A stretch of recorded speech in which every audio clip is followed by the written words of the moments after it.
Hi, everyone, and thank you for tuning in to this episode of Mom Mode.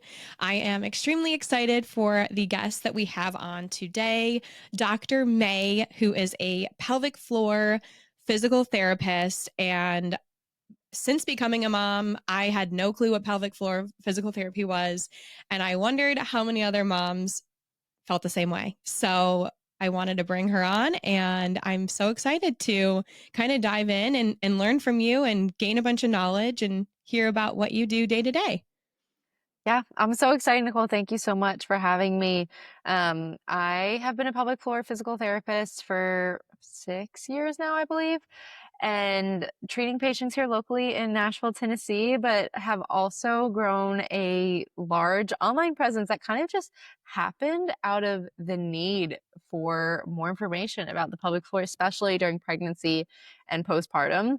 It was not my intention to, develop this online business, but the need has just been there. And so most importantly though, I am a mom of two. I just had a little boy. He is now 6 months. And then I have a girl who turns 3 at the beginning of April. So we are navigating the transition from 1 to 2 kiddos as best as we can, while still working. So that's a whole spiel all on its own. Yeah, But yeah, oh my gosh, I was just like not as prepared for the transition from 1 to 2 kids as I should I have been. I know I always wonder that because I only have one right now, and Hmm. so and then obviously you're running a business. Like there's just so many different things to be juggling, which Hmm. I think a lot of moms are feeling, and it's not talked about enough. And also the transition from one to two. Oh my Um, gosh. No, not Very at all. different is what I've heard. Yes, it's like you just never get a break anymore. I mean, which is great, like, because you're always just filled with love with your kiddos, but you're also just exhausted, just like physically exhausted all the time. Yeah, I know. Whenever I like feel that way, I mean, like I said, I only have one right now, but I just feel like we have like dogs. And honestly, like when my daughter's sleeping, it's like the dogs are looking at me to like, they need water, they need Yeah. food, they need to be let out. And I'm like, okay, Hmm. so this is what it's going to be like.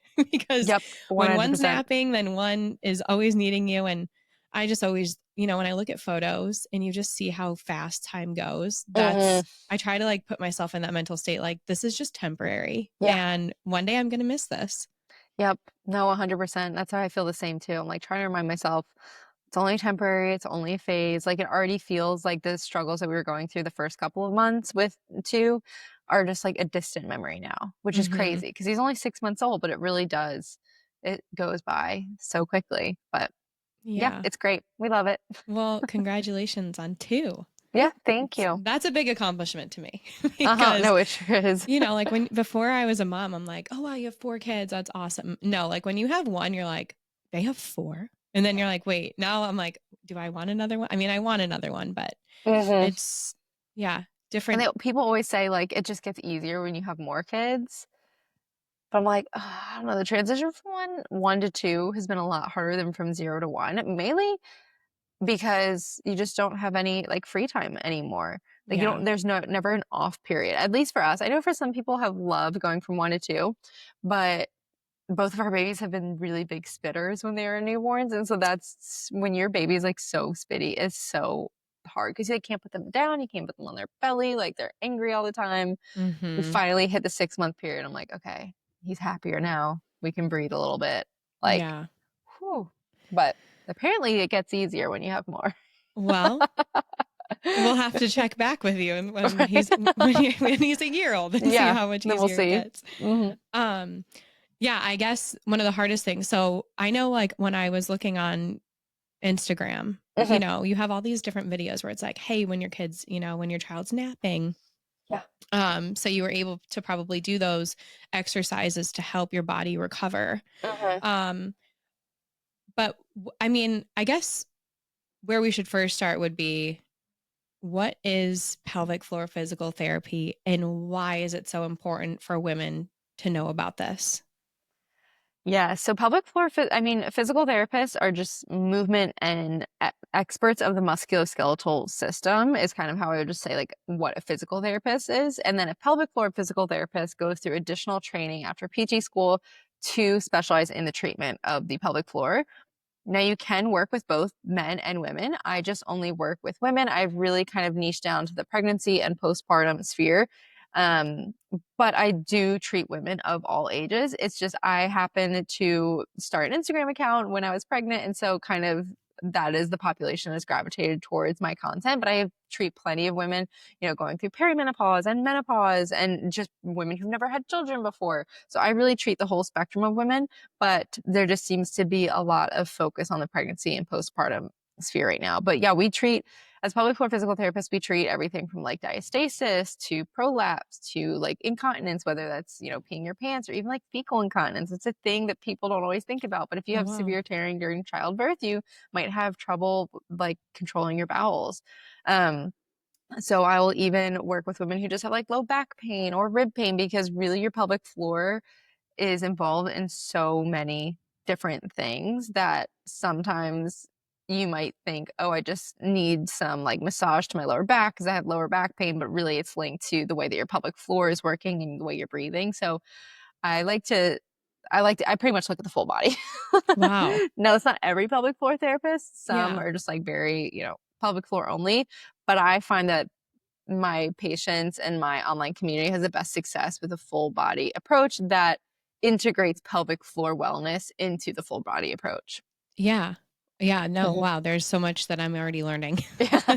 Like you just don't think. And yeah, I mean, I I guess I never realized all that can come. Yeah, like pelvic floor. I mean, it's in the center of your body. So Mhm. there's so much like all different movements that you're having Yeah. can affect that. Now, would you say, how you said it kind of the pregnancy community and the mom community, it really blew up? Is that because that seems to be where a shift happens for a lot of women when it comes to any pelvic floor issues?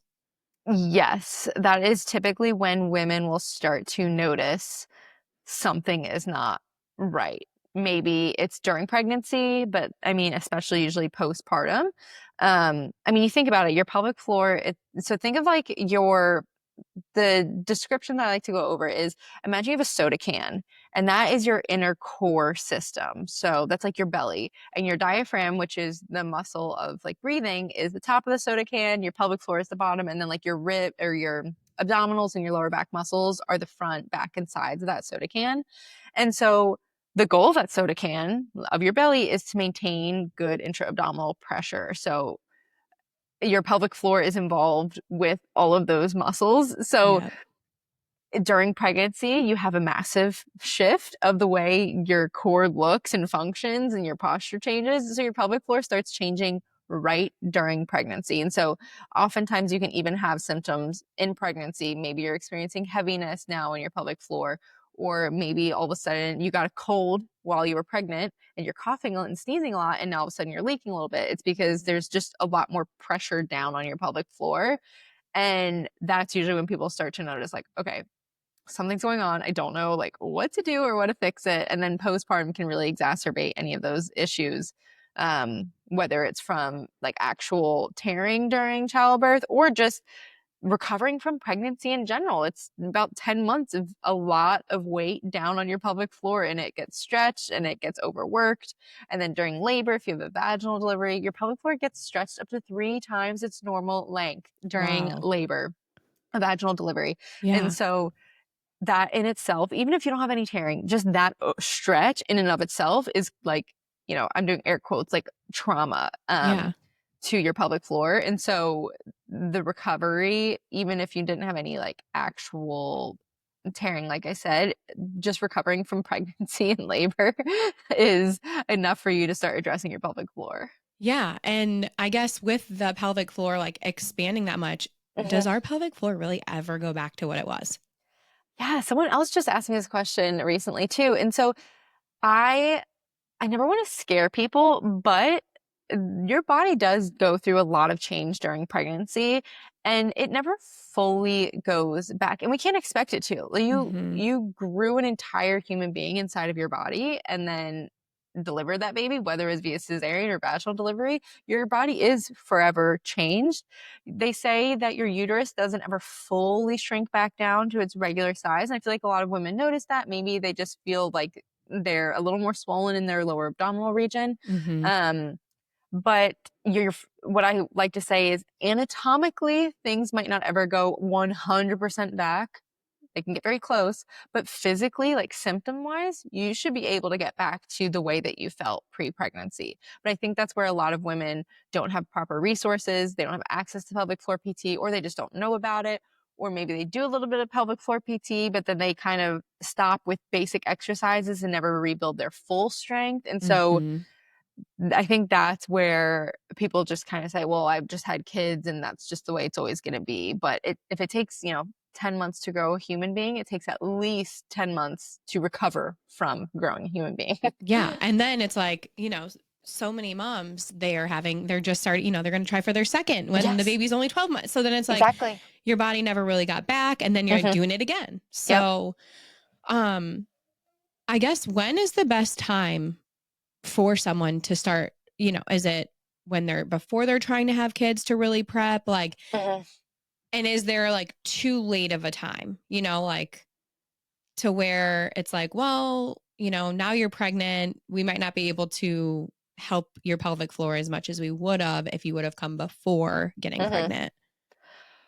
Well, first question about when like would be the ideal time. I think honestly, as a pelvic floor physical therapist, I wish every single female would get a pelvic floor therapy exam at Hmm. some point before ever having children, just to learn about this part of their body. Like sometimes people don't even know the full anatomy of like the vaginal opening Hmm. and like where their urethra is and like the different holes of your that make up your vulva, like all that sort of stuff. And so just learning the anatomy of like how your pelvic floor contracts, how it relaxes, and how it's integrated with the rest of your inner core system, I think would be incredibly invaluable for every female to learn just as an active female. So Yeah. don't even have to have children. Um, and then I usually recommend at least, one appointment per trimester during your pregnancies just to almost like a pulse check. Like, okay, like how are things feeling? Have the rest of your body assess. Are you using good breathwork strategies that is not putting too much pressure down on your pelvic floor when you're working out? Are you properly engaging your core? Like things just to keep a pulse on things because your body is changing so rapidly. Like this is the Yeah. biggest change your body will ever go through in such a short amount of time. Hmm. And it's nice to have someone checking in on you and making sure things are going well. Um, and then definitely postpartum. Like that's when most people think about their pelvic floor, but I wish everyone would see one even prior to postpartum, like during pregnancy, because a pelvic floor therapist, depending on their knowledge, can also help with effective pushing strategies. Like I work with a lot of patients, whether it's in person or through my online community, of different positions that are best for your pelvic floor to push in, or different ways to breathe while you're pushing, or different exercises to kind of like open up your hips and your pelvis to make the labor process easier. So there's so much that you can do during pregnancy Hmm. to set yourself up for success postpartum. So maybe you don't have to do as much pelvic floor therapy postpartum as you initially thought because you kind of like got ahead of the ball. Um, Definitely. but then your second question of is it ever too late? I always like to say no. It's never too late to start working on improving your symptoms. Now, obviously, if you're able to start in pregnancy and you're able to avoid additional trauma to your pelvic floor during labor or postpartum, yes, you might need less therapy. It might be smoother, but I personally believe that we can address most things postpartum. Now, of course, there's going to be some outliers where you might need surgery, but those are very few cases. Most Hmm. women can really get rid of their symptoms with just good, proper pelvic floor therapy. And for me, I've always heard like Kegels. It's Yeah. always what you hear. Uh-huh. Oh, make sure you're doing your Kegels and you'll be good. Yep. What more? I mean, when you're treating patients in person Mhm. or you're doing it, I don't know. Do you treat patients like remotely? So I don't necessarily do one-on-one virtuals right now. I do have it, Okay. I've got two kiddos at home, and so it's Yes. kind of just in person and then my online programming. But with my online programming that you can join through pregnancy or postpartum, you do have one-on-one messaging access to me. So I am kind of like troubleshooting with a lot of women just back and forth through like videos of each other or messaging or that sort of thing. But it's Hmm. technically not one-on-one virtual therapy. Yeah. I mean, I'm sure there's just certain positions because I was Hmm. going to ask, like, so the Kegels, I mean, Yeah. that's only helping probably, that's like a base layer, right? Yeah. And then like, I mean, so you're physically treating patients, like how would like a first exam with you go, or like if, or any I mean, Yeah. with you, it might be different. Like you said, you kind of look overall at the whole body. Uh-huh. So I guess for you, like what would a initial exam look like for a woman? I love this question. So, anytime someone comes into the clinic, I always start the first, like 20 to 30 minutes just talking with them, establishing like a good relationship because it's a very intimate thing, pelvic floor therapy. And so you want to make sure that you get along with your patient and your patient likes you and trusts you, because if they're holding back intimate information, then it's going to impact your ability to successfully treat them. Hmm. So we just talk a lot about like, first of all, why they're even there, like what are their symptoms, and I really dive into, okay, what is your strength training or like workout activity schedule look like? What does your day-to-day look like? What kind of, job do you spend a lot of time sitting? Are you doing standing, or are you moving around? I want to know everything about what their body is doing throughout the day. I'll ask about their bowel and bladder habits because like we talked about, leakage or, even like constipation, all of those can play a role with your pelvic floor, or be a sign of pelvic floor issues. So I want to know about the bladder and bowel habits. I want to know about their daily activities, whether it's working out or just work, day to day function. Um, if they're having pain with intercourse, we'll talk about sexual function, like at what point they're having pain with intercourse, or is it all the time? I want to know about their period. I want to know, are you getting a regular period? Are you having symptoms that maybe get worse during your period? Your period is kind of like a sixth vital sign, and it tells you so much information about the health of your body. So I want to know about your cycle. And then once we've kind of chatted, I've gotten a good idea of that patient's comfort level with me and mine with them, because not every patient wants to have an internal exam right away, day one. Maybe they're a little uncomfortable. Maybe they've had trauma to their pelvic floor and they're like, you know what? I just don't feel comfortable with that right now. That is totally fine.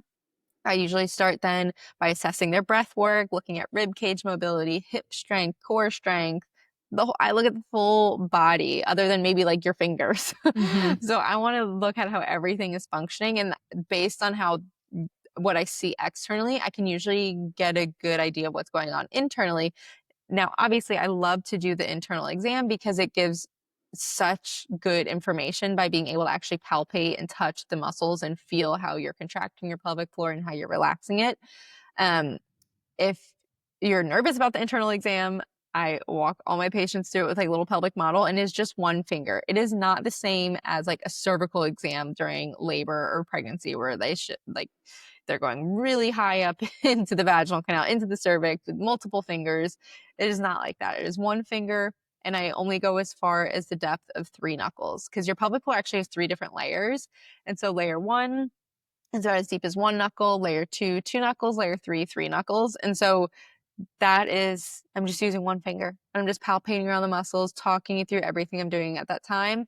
Um, and then afterwards, we kind of chat about, all right, here's what I found, and here are some exercises or some other maybe techniques, release techniques that I want you to get started on. So it's really, it can be a little different for every patient, because I never want someone's fear of getting an internal exam to prevent them from getting good pelvic floor therapy. So Hmm. that's kind of my spiel. Yeah, no, I mean, that's really helpful. And I mean, so from that initial internal exam, you can Mhm. tell a lot. Yes, you can tell Okay. so much. You can, look at tension, just like, when you get like trigger points and tight spots in your neck, maybe because you've been working all day, you Hmm. can feel the same thing with the pelvic floor muscles. Oh, And so wow. by like pressing on a tight muscle, it usually reproduces some sort of pain or like a burning sensation, and your patient will tell you that. Um, but also, if you're like, well, I can't see a pelvic floor PT because there are none around me or the wait lists are so long, you can get so much good information from just talking about your symptoms. And there's so many resources online. Like I said, I have my own online programs, but other people have them as well, and you can kind of navigate your symptoms through commonalities. Like if you're having painful intercourse, a lot of times you might have a lot of tension because it's going to, make the vaginal hole and opening smaller. And so you're not going to be able to allow for penetration as easily. So you can kind of figure out with some good direction what symptoms you might be experiencing and what you can do to address that. Yeah. And how many like appointments? So after that initial appointment, Mhm. does it really just depend on what you see with each patient? Like when a follow up would be, or like you said, you're going to send them home with like different exercises to Mhm. do. I mean, would you want to like see them again in a couple weeks or like a month to be like, hey, are these exercises working? Yeah, it's going to vary so much from patient to patient Mm-hmm. because some people might only need one or two appointments. Maybe things are going well and they just need to learn how to engage their pelvic floor or manage their pressure, and that's that. Um, I typically don't see patients more than once a week, and it's usually once a week, maybe for the first couple weeks while they're getting a hang of things, and then we spread it out to like every other week or every 3 weeks or once a month. It just depends so much on what they're able to also accomplish at home. That's also Mm-hmm. why I developed my prenatal and postpartum programs, is because it's so hard to see a pelvic floor PT consistently. It's like we're all fighting for time, right? We're always all so busy. And Mm-hmm. so the online programs can kind of take the place of some of those appointments, doing them on your own at home. So I Okay. I wish everyone could see a pelvic floor PT all the Yeah. time in person and have it be a good pelvic floor PT who looks at your full body, but that's just not always feasible. So there's some good online resources out there these days. Yeah. And like you said, I mean, I don't know, I see physical therapy places, but I'm never like seeing pelvic floor physical Yeah. therapy. So, I mean, how, I guess it's just Googling that and seeing who's in your area. Does insurance typically cover pelvic floor, or is this something that like a patient would pay out of pocket for? To find a pelvic floor therapist, there's some good online directories. One that I usually tell my patients to go to or people to go to is pelvicrehab.com. And you can enter in your zip code if you're in the United States and find pelvic floor therapists there. I'd also like ask some of your friends maybe who've had children, because a lot of the times more people than not are going through these symptoms. And maybe there's Mm-hmm. someone in your friend group who's like, oh, actually, like I've got a good pelvic floor PT. So you might not get the information until you just ask someone. Mm-hmm. But the question about is it insurance or out of pocket here in the US, a lot you can see both. You'll see some clinics that take insurance, you'll see some that only are out of pocket. And I personally only work with patients out of pocket, mainly because insurance puts so many restrictions on what you can and can't do. How many visits you can see that person for, and how much time you're allowed to spend with them, and like truly to even how much hands-on work can you do versus exercise. Like it's crazy the way that insurance reimbursement works. And so that I find that I get best results when I can spend 60, 90, even like 2 hours with a patient. I'm not limited on time. I Mm-hmm. can spend as much time doing whatever I need with them to get them the best results. And then that's why usually I don't see patients, 2, 3 times a week, which you normally think of with physical therapy. It's usually maybe once a week for the first couple weeks until we get the ball rolling, and then it really starts to spread out. There are really good, PTs who do work in the insurance model, so I don't want to discredit them, but it's just so many pelvic floor PTs are moving to out of pocket. That way their care isn't hindered or directed by insurance reimbursement. Mm-hmm. That makes a lot of sense. Hmm. Yeah, because otherwise you're not going to be able to treat them the way that you would want to treat them. So, Exactly. yeah, Yep. Or maybe you have to see like two patients at a time, which with pelvic floor therapy is, very, very difficult to do, like jumping back and forth between rooms. So yeah. um, it's not, insurance has really complicated No, yeah, physical therapy. that makes a lot of sense. As far as, you know, like for instance, myself, I had a C-section. Mhm. And so when I came across pelvic floor physical therapy, it's just something that before really starting this podcast, I was just like, I didn't have a vaginal birth. Yeah. Like, I'm sure nothing, I didn't really think of how you were explaining, like the pressure that's being put on the pelvic floor. So I mean, for C-section moms, Mhm. how can pelvic floor physical therapy help them heal? I love that you brought this up because I get that a lot. A lot of people are like, "Why you didn't have a vaginal delivery?" So like I don't need to work on my pelvic floor. But Mhm. one, pregnancy in general just impacts your pelvic floor. Mhm. So just being pregnant alone can warrant the need for pelvic floor therapy. Two, if you had any amount of labor or pushing or just any if you went into labor at any point, there's more downward pressure on your pelvic floor as you go into labor with your uterus contracting and your baby pressing down, especially if you pushed. I mean, especially my patients who had an emergency C-section, right? They pushed for like 3, 4 hours and they had to have a C-section. You almost got a double whammy because you had the impact of pushing, but then also the impact of having cesarean delivery.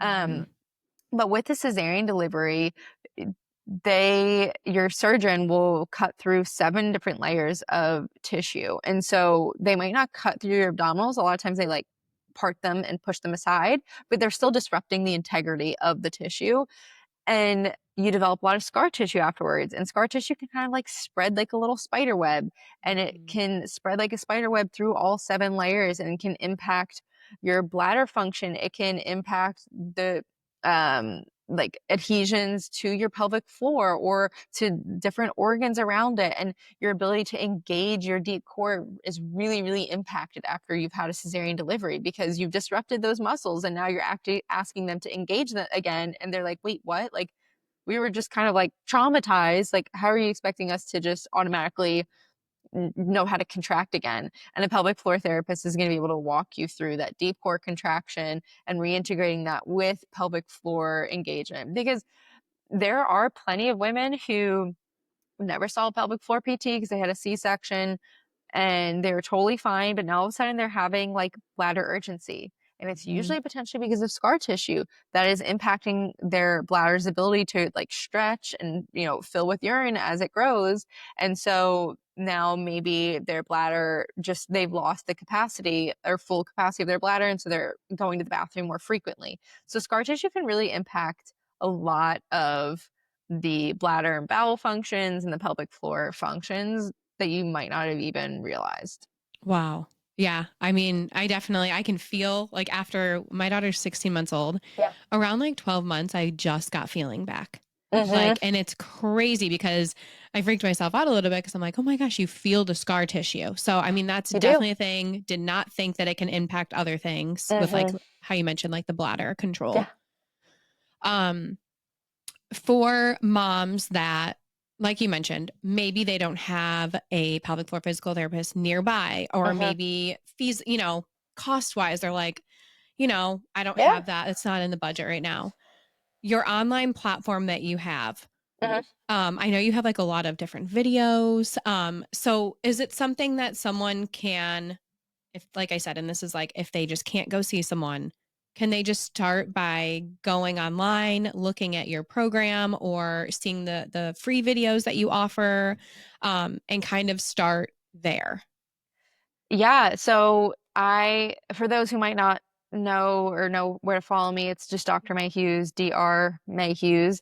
Um, and I have a lot of free content, like you said. I have a lot of videos out there with different movements that you can do through different phases of postpartum, or if you're experiencing tailbone pain or low back pain, things to kind of get the ball rolling. But I will say, you're going to get better so much faster by following a guided program because there's just so much more information than you can fit into, 30, 60, 90-second reels or, carousels on Instagram. Hmm. Even my blog posts that I have on drmayhughes.com go really in depth, but even still, like, it doesn't walk you through this is what you do day one, this is what you do day two, day three, that sort of thing. So while yes, it's still a great starting point, and social media has been amazing for getting the conversation started of like, Hmm. okay, I'm scrolling and this video comes up and it lists all these symptoms and I'm like, oh my gosh, I have this. So now at least that person is looking into, okay, should I do pelvic floor therapy? Like, it's getting the ball rolling, it's getting pelvic floor therapy out to the world. But I definitely recommend trying to do a guided program Because there's also just that ability to follow along with something without having to like think about it, right? Mm-hmm. You already know someone has put all of the work to lay out a program for you, so you don't have to like piecemeal together different videos. But at the end of the day, like something is better than nothing, and that's why I continue to make free content on Instagram and my blogs because I still, if you know, doing these 4 exercises for your tailbone pain like helps at the end of the day, like that's incredible and that's more than I could ever ask for. So, um, something is better than nothing, but I always think following a guided program is going to be more beneficial and you'll Yeah. get better faster. No, absolutely. And as far as like I've like briefly come across like different I don't know if you would call them like physical equipment. Uh-huh. Like so with this, I mean Mhm. obviously like with doing it like at home versus going into like an office. Mhm. Um I mean what is the this equipment that pelvic floor physical therapists use? Cuz I've like seen what it looks like, but I'm like how is it helping or is it are you using different equipment based on what the patient's needs are? Are you talking about like pelvic wands or dilators and stuff? Yes. Okay. Yeah. So, I think so. That's what okay. they've looked like to me.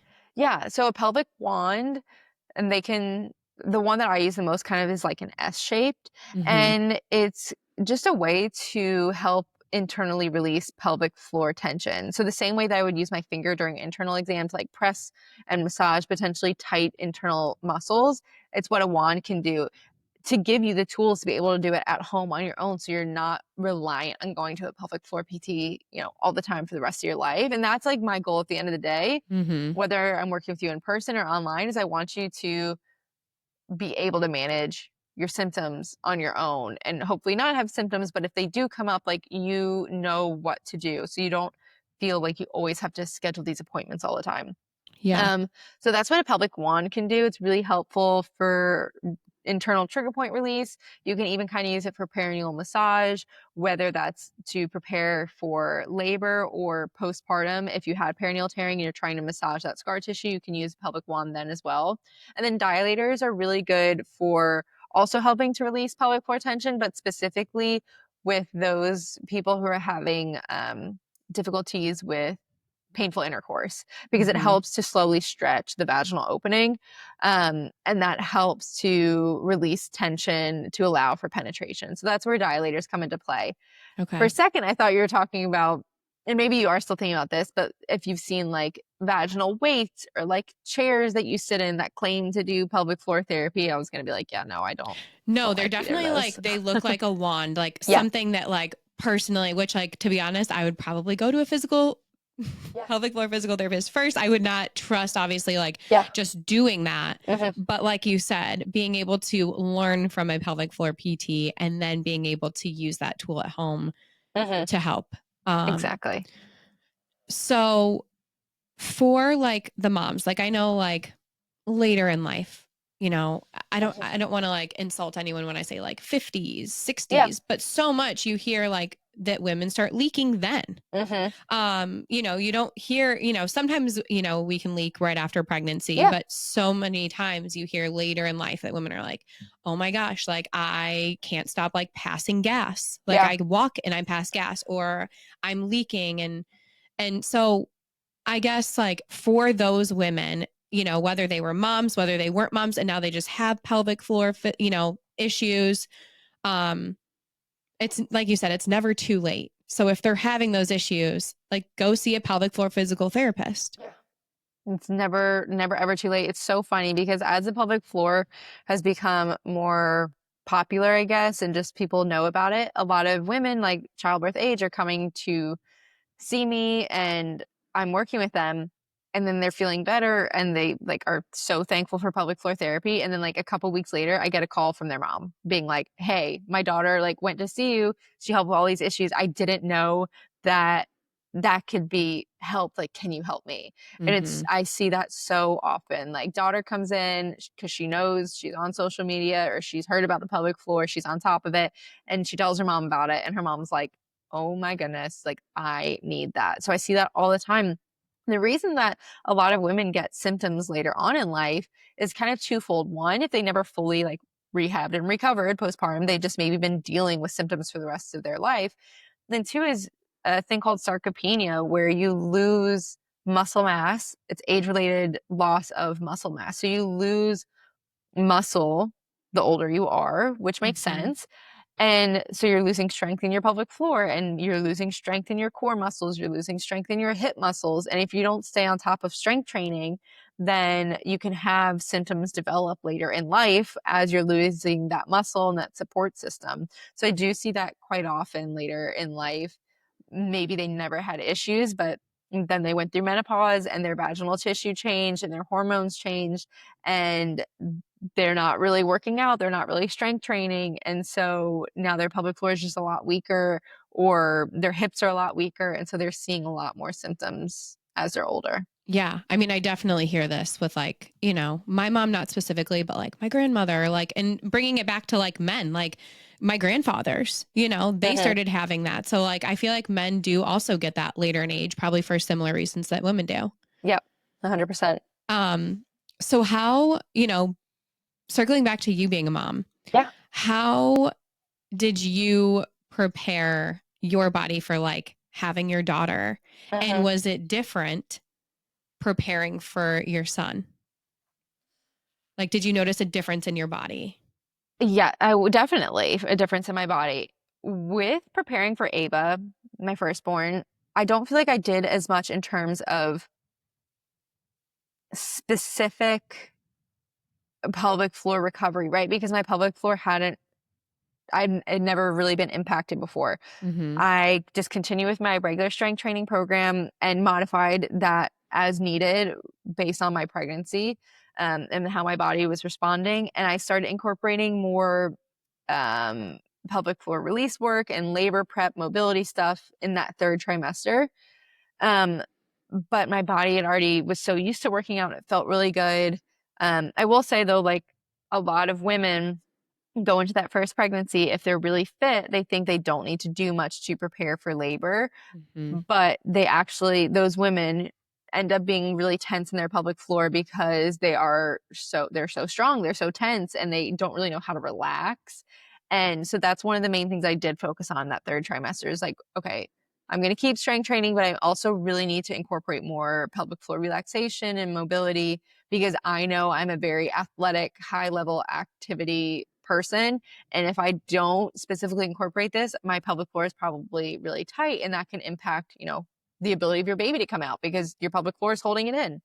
Um, in preparation for baby number two, I just really focus on strength training. Like I really didn't do as much cardio in terms of like high intensity boot camp classes or running or things like that. I put all of my effort into strength training because that is what is the most important for stability of your body and for improving muscle mass because you lose so much muscle so quickly postpartum when you're not able to Mm-hmm. do much for a little bit.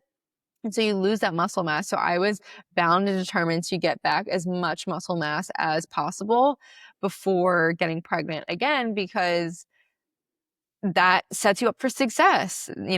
If you don't strength train in between your pregnancies and you don't build back up your muscle, then you're kind of starting at a deficit with your next pregnancy, where maybe your back pain comes on a little sooner because you're not as strong in your core. Or maybe your hips start bothering you sooner because you didn't get your glute strength back, that sort of thing. So I really just made strength training my priority. And yeah, I still did like walking and every now and then I would run, but I knew I had a limited time before I wanted to get pregnant again. So I just really hammered strength training, strength training, strength training. That's good to know. Yeah. Hmm. Yeah. You do lose a lot of muscle. Yeah. And yeah, it's insane. I feel like, yeah, I'm like, will my body ever be the same again? Hmm. But that's interesting. So, how you mentioned something about how, you're so tense Hmm. sometimes. And it's like kind of hitting home with me. Um, because I'm like, now I'm thinking, I'm like, am I tense down there? I'm like, I feel like I probably am. Yeah. And not to be, I guess, TMI, but I'm like, sometimes during intercourse, Hmm. when you're initially like starting and it's like, it seems very tight. You're like, okay, Yeah. like, is that your pelvic floor so tensed up? And then Hmm. when you finally let yourself relax, that's when Yeah. it makes intercourse like easier. Yeah.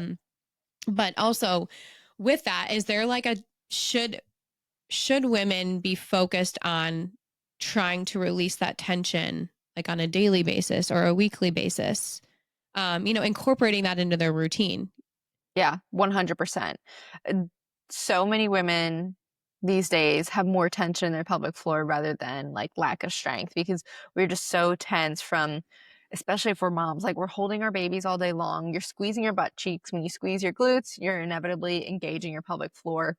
You're stressed. If you're not taking good diaphragmatic breaths, you're not Mm-hmm. getting good pelvic floor lengthening and you're holding in all of this tension. So, like, it's really common to see jaw tension and like TMJ pain in women who have really tense pelvic floors because they're holding a lot of tension.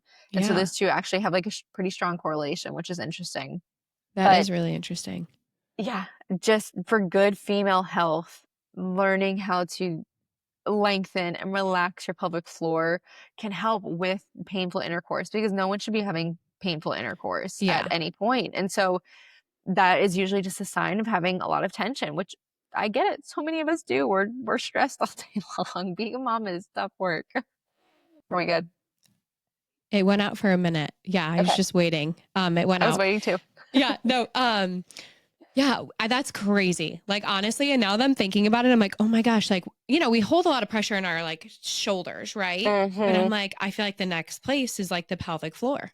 Yes. And you will hear so many instances in which women maybe did like a yoga class and there was a lot of hip opener exercises. And there's like maybe a release of like emotion or something like that. And it's because we hold so much like stress and tension in our hips in that region for women, Mm-hmm. especially. So it's very, very common. Yeah, I actually started doing Pilates. And I'm like thinking back. Now you have me thinking, I'm like, my body feels so tense after Hmm. Pilates and like Yeah. specifically in the pelvic area, which is interesting. Cause in Pilates, you're squeezing, so tight and I'm Hmm. like, oh my gosh, like this is all clicking Yeah.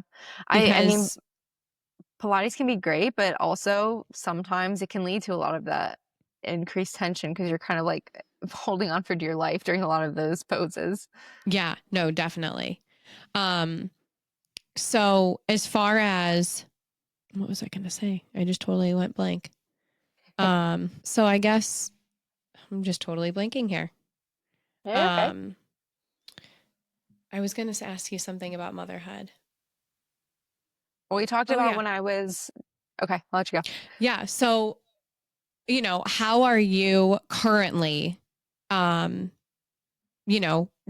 healing your body from the Hmm. birth with your son?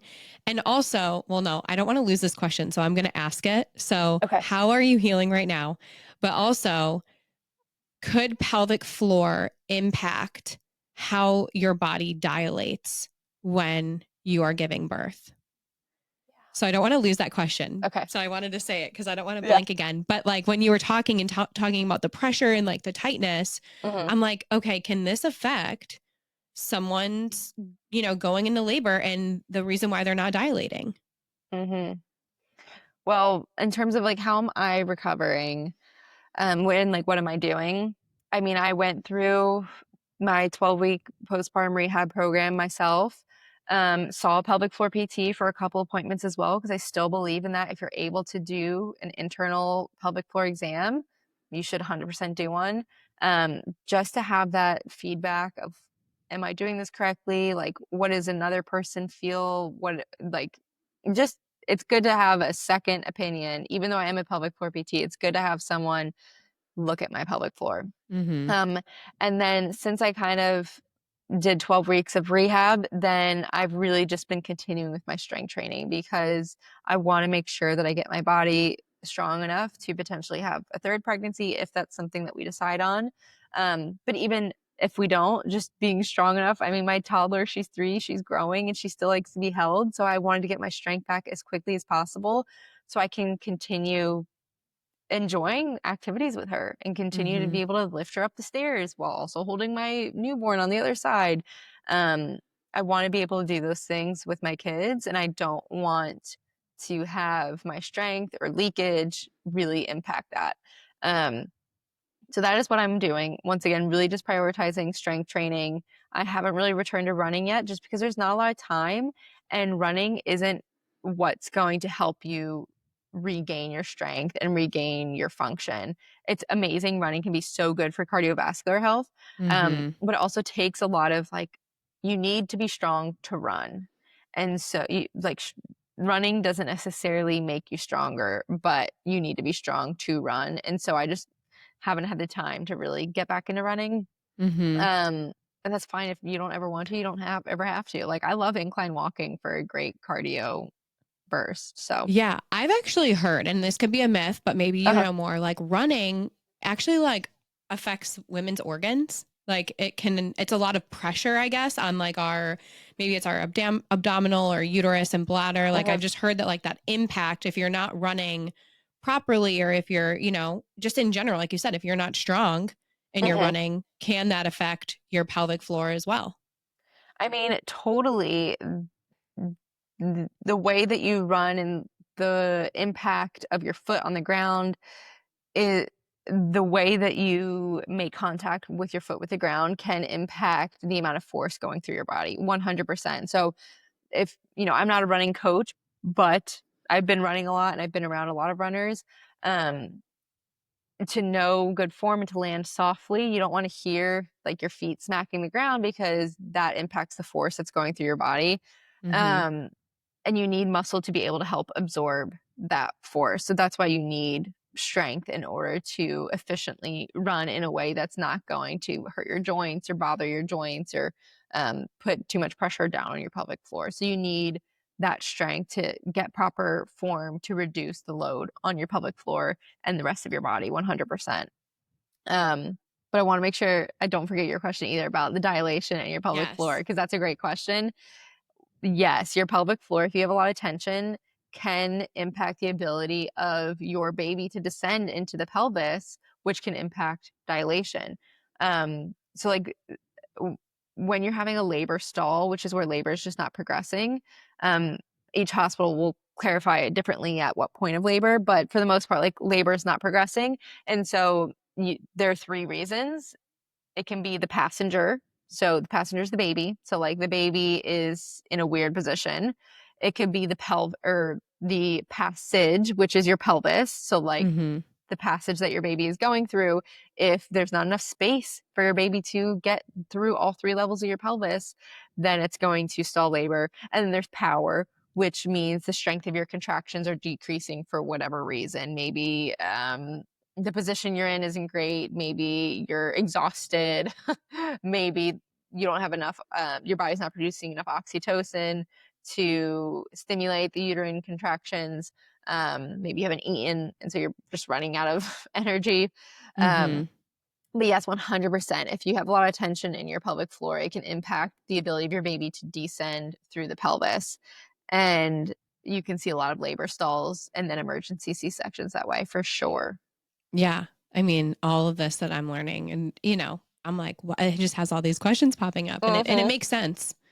Um, so I mean, I think I know the answer to this, but if you were to give moms any advice on pelvic floor physical therapy, like what would it be? Oh man. It's like one piece of advice. Or a few pieces, like, you know, where to start? I would say the most important part of pelvic floor therapy is one, learning the anatomy because it's really Mhm. hard to learn how to engage your pelvic floor or relax your pelvic floor if you don't even know the anatomy of like what you're trying to relax and strengthen. So learn the anatomy either from a PT or from online. Like take a look at your own vulva, look at everything. As females, we should know our own pelvic anatomy. Mhm. Um, and then where I start with almost all my patients is just good diaphragmatic breathing. I think that's the most impactful for your pelvic floor because think back to that soda can, your diaphragm directly impacts your pelvic floor. When you inhale, your diaphragm lengthens and descends, and that should cause descension and lengthening of your pelvic floor as well. But if you're not getting a good deep breath because you're holding tension somewhere, maybe you're only breathing into your belly and you're not fully expanding your ribs, which is actually what you should be doing when you're doing a 360-degree diaphragmatic breath, then you're not getting full diaphragm lengthening and therefore you're not getting good pelvic floor lengthening as well.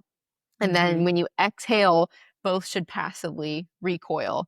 Um, so learning how to take a full 360-degree diaphragmatic breath and then that deep core contraction as well. So probably those three things, like learn your anatomy, learn how to properly breathe, and learn how to properly engage your deep core, and that will take you so far. Mm-hmm. No, that's amazing.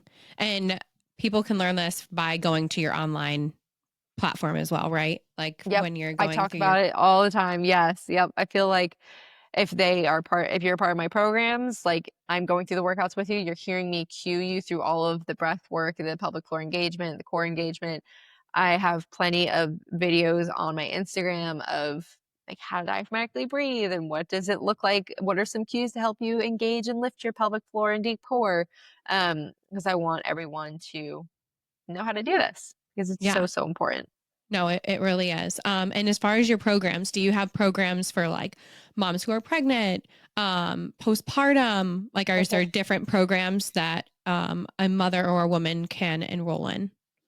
Yeah, so if you go to drmayhughes.com, you'll see all the programs and like workshops and all the resources that I have. But my main ones are, yes, Movement Through Pregnancy, which is a 37-week program, starts at week 5 of pregnancy all the way through 41. And I am going through every single week of pregnancy with you. So you see my belly grow too. And it's, the workouts addressing the full body, not just the pelvic floor and core, because I've told you so many times, like I believe in a full body approach. Hmm. Um, Tons of education on it. And then postpartum, I have a postpartum program as well. And then I have weekly workouts as well for women who maybe have never tried to conceive before. They don't want to have children, or they're just not in that phase of life, or maybe they're well beyond postpartum. I have daily workouts as well that just integrate pelvic floor health and wellness. So ever growing library of resources, trying to reach as many moms as possible. Yeah. And it's Dr. Mae Hughes. Yeah. What is the .com. website? .com. Yep. drmayhughes.com. Mm-hmm. Yep. Awesome. Well, I've learned so much. Is there anything else, I guess, that we didn't go over that you think is really important for moms to know? I just want to reiterate, it's never too late. Like you Hmm. said, um, is there ever like an end date? And there is 100% not. It's never too late to start addressing your symptoms. So if you're listening to this podcast and you're 10 years postpartum and you're having these issues, I don't want you to think it's too late. Like there is always help out there. So it's better late than never. Yes. And what was that website again if you are Oh looking yeah, for a pelvic floor physical therapist? pelvicrehab.com. pelvicrehab.com. Mm-hmm. You can Okay. find a PT that way. Well, everyone listening, go to drmayhughes.com and look at her programs. Or if you are in Nashville, hit her up because she is Yes. incredible and you'll love all of the content that she posts. Awesome. Thank you so much for having Yeah. me, Nicole. I loved chatting about this. I feel like I could chat about the pelvic floor for like hours and hours. Yeah. I'm just so glad that I came across and that we met. And yeah, I'm going to definitely make it a priority for me to go. I love that. Well, thank you so much. Awesome. Take care. Bye.